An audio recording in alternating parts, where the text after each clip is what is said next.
Hello everyone, how are you doing? This is MD Tech here with another quick tutorial.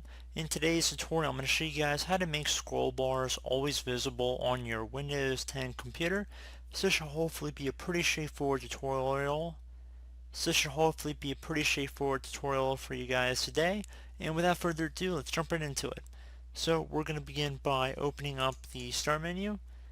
Type in settings. Best match should come back with settings. Left click on that. Now you want to go and left click on the ease of access tile. So scroll down here, left click on ease of access. Now you want to go and left click on display on the left side. And now scroll down on this page and where it says automatically hide scroll bars in Windows. If it's on, toggle this to the off position. So just click inside the oval one time to turn it off. And that should pretty much be about it. So after this, close out of here and you should be good to go. So thanks for watching guys, hope I was able to help you out and I look forward to catching you all in the next tutorial. Goodbye.